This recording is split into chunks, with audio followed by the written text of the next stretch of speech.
Assalamualaikum warahmatullahi wabarakatuh. Pada kesempatan kali ini saya akan menjelaskan tentang materi virus.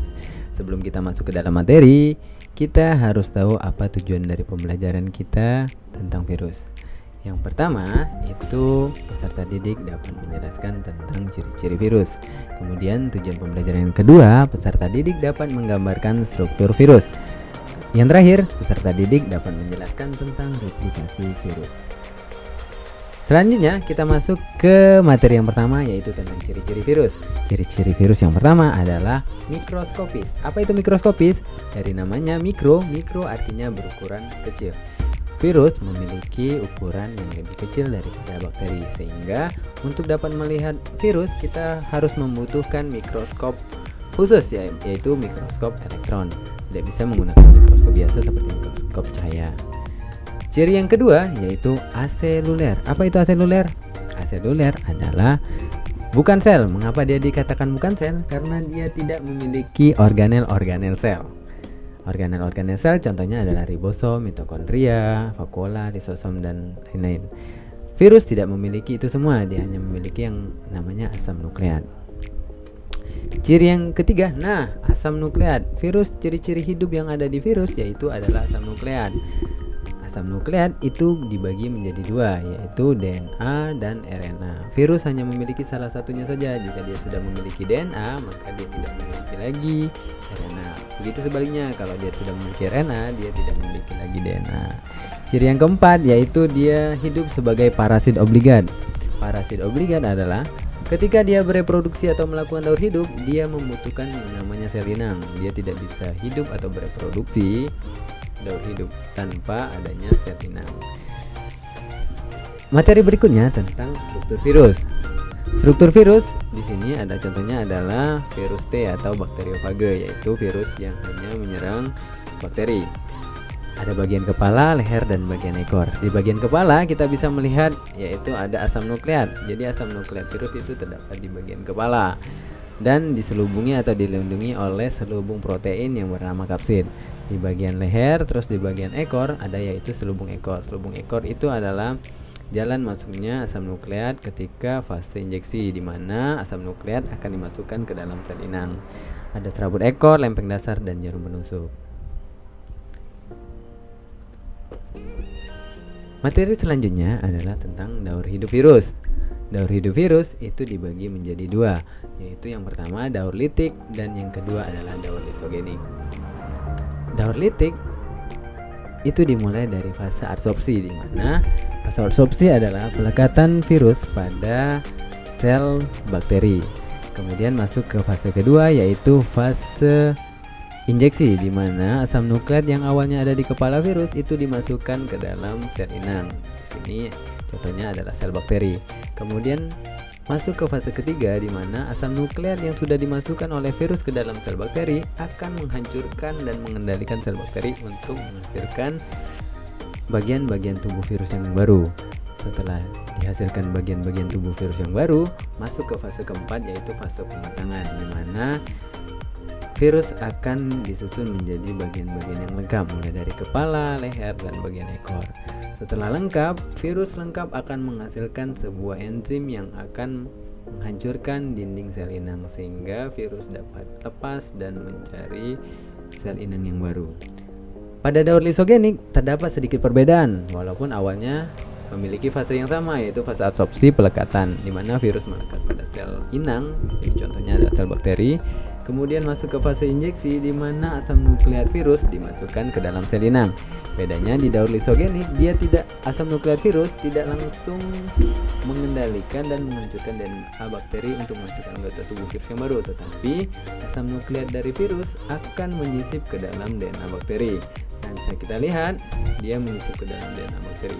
Nama asam nukleat virus yang menyisip ke dalam DNA bakteri disebut dengan provirus.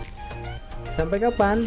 Jadi asam nukleat virus akan terus ikut membelah pada pembelahan sel. Biner pada bakteri akan diikut terus dari 1 menjadi 2 jadi 4 dan jadi 8 dan seterusnya. Setelah cepat atau lambat dia ikut dalam pembelahan, dari daur lisogenik akan bisa masuk ke daur litik, tepatnya di fase sintesis. Dari fase sintesis, dari daur lisogenik ke fase litik, daur litik itu akan masuk ke fase sintesis, ke fase pematangan, dan ke fase lisis. Jadi walaupun dia ada dua, daur litik dan daur lisogenik, sebenarnya tetap berakhir pada fase lisis, yaitu fase penembusan dinding sel inang atau dinding sel bakteri. Nah, berikut adalah video daur hidup virus, bisa kita lihat pada video berikut ini. Silakan dinikmati. Assalamualaikum warahmatullahi wabarakatuh. Pada kesempatan kali ini, saya akan menjelaskan tentang reproduksi atau daur hidup virus, di mana yang sudah kita ketahui sebelumnya bahwa daur hidup virus dibagi menjadi dua, yaitu daur litik dan daur lisogenik, di mana ciri khas daur litik adalah fase penembusan pada dinding sel bakteri, sedangkan dari daur lisogenik itu asam nukleat virus akan menyisip ke dalam DNA bakteri. Nah, di video kali ini sudah kita lihat bahwa yang berwarna kuning adalah sel bakteri, sedangkan yang berwarna biru adalah DNA dari bakteri. Fase pertama itu adalah fase penempelan, di mana kita lihat virus akan menempel pada dinding sel bakteri. Yang berwarna ungu itu adalah virus dan yang berwarna merah adalah asam nukleat dari virus. Setelah melakukan fase adsorpsi atau penempelan, virus akan masuk ke fase kedua, di mana asam nukleat virus yang berwarna merah akan diinjeksikan atau dimasukkan ke dalam sel bakteri. Nah, bisa kita lihat asam nukleat virus kemudian dimasukkan ke dalam sel bakteri. Setelah dimasukkan ke dalam sel bakteri, asam nukleat virus yang berwarna merah akan menghancurkan DNA bakteri dan menghasilkan bagian-bagian tubuh virus yang baru. Kita lihat. Nah, dihancurkan, kemudian akan dibentuk bagian-bagian tubuh virus yang baru, mulai dari kapsid, selubung ekor, asam nukleat, serat ekor, dan bagian tubuh yang lain.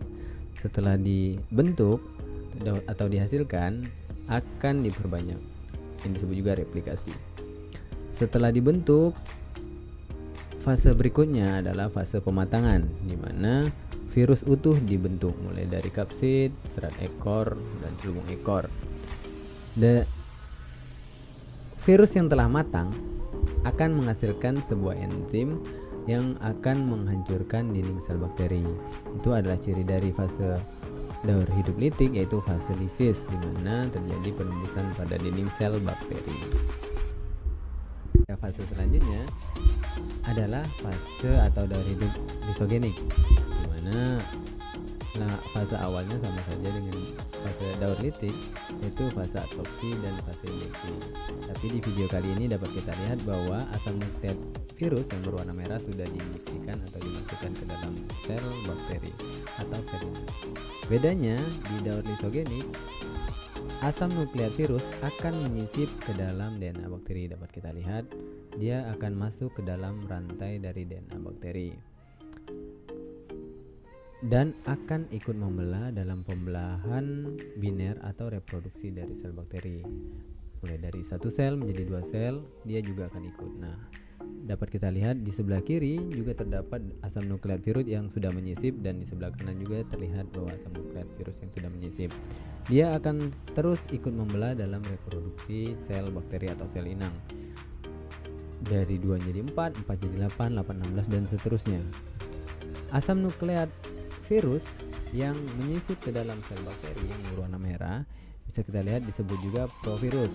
Khusus untuk sel bakteri disebut dengan provirus. Setelah membelah terus, cepat atau lambat, asam nukleat virus akan masuk dari fase lisogenik menuju ke fase litik. Asam nukleat virus yang awalnya menyisip di DNA bakteri akan memisahkan diri dan masuk ke dalam fase litik, tepatnya di fase sintesis. Kemudian asam nukleat virus akan menghancurkan DNA bakteri dan membentuk tubuh virus yang baru dan masuk ke fase pematangan dan lisis. Itulah yang bisa dapat saya sampaikan tentang daur hidup virus. Semoga apa yang saya sampaikan dapat bermanfaat. Sampai berjumpa lagi di video selanjutnya. Terima kasih. Baiklah, sekian video dari saya. Semoga apa yang saya sampaikan pada materi kali ini dapat bermanfaat untuk kita semua. Jika ada salah kata, saya mohon maaf. Kepada Allah saya mohon maaf ampun. Assalamualaikum warahmatullahi wabarakatuh. Terima kasih.